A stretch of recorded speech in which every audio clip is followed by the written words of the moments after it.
All right, the title of today's daily dose, I'm titling it Finding Joy in Consecration. Good morning, by the way. Good morning.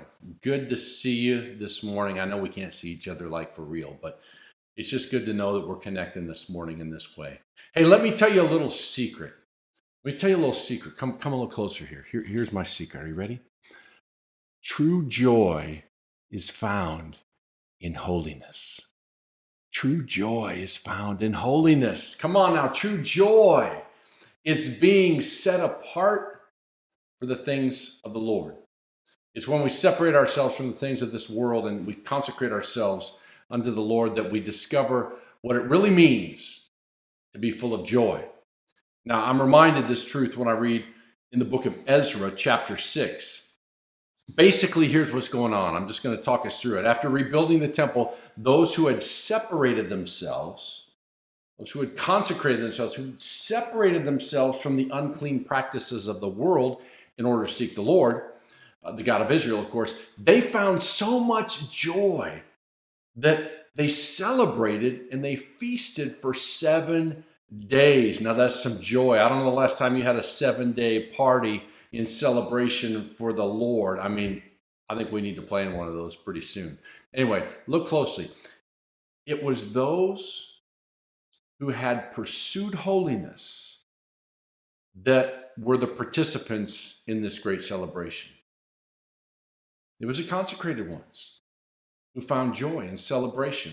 Those who set themselves apart for the things of the Lord, who left behind the things of the world, that got to participate. They're the ones that got to participate in the big party. They got to enjoy the blessings and the presence of the Lord, and it's still this way today, church. It's still this way today. Being separated from the things of this world and being consecrated unto the Lord, that's where we find true joy. And that's where the joy is. On Sunday, we talked about Samson, and the indicator of his consecration was his uncut hair. Well, the evidence of our consecration isn't the length of our hair. Rather, it's the presence of our obedience to the Lord. Remember, we talked about that on Sunday. Obedience is the evidence of our consecration. Most people think of obedience like it's some kind of a downer or something that would make life boring, that we want to avoid. Others think that mixing some of the things of the world in with some of the things of God, that, hey, that's no problem. What's the big deal? It's like it's just an acceptable way of living and doing life. God's totally cool with it, right? Well, I'm going to tell you what, both of those are extremes and both of them are lies.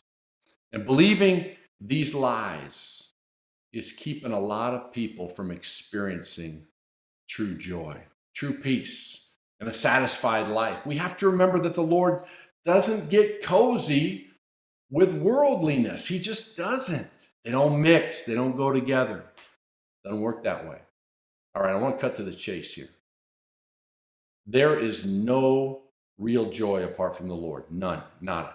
Not a bit. No joy apart from God.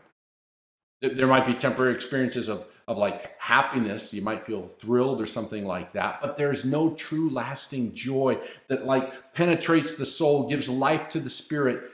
That only comes from the Lord. And this joy is only experienced by those who are setting themselves apart for Him and for Him alone. See, joy is the fruit of obedience. Joy is the reward of consecration. Look, when we compromise in the area of obedience, we're robbing ourselves of real joy. We're ripping ourselves off. It's like spiritual sabotage when we get cozy with disobedience. When we engage in the things of this world that don't glorify the Lord, it costs us big time. It costs us joy. It costs us the joy of the Lord. But check this out. When we purpose to consecrate ourselves unto God, and when we aggressively set ourselves apart from the unclean practices of this world, the joy of the Lord, come on, it shows up big time. It fills us up and it becomes our portion. So here's the deal. As followers of Jesus, are we ready to exchange the junk of this world for the joy of the Lord? Are we ready for that great exchange? I am. Come on, bring on the joy. Bring on the joy. And the answer for how this all happens is this thing called consecration. I'm going to leave you with the words of Jesus. It's found in the Gospel of John, chapter 15, beginning in verse 9. Jesus says this, "As the Father has loved me, so have I loved you. Now remain in my love. If you obey my commands," in other words, if you embrace holiness and consecration, if you obey my commands, you will remain in my love, just as I have obeyed my Father's commands and remain in his love.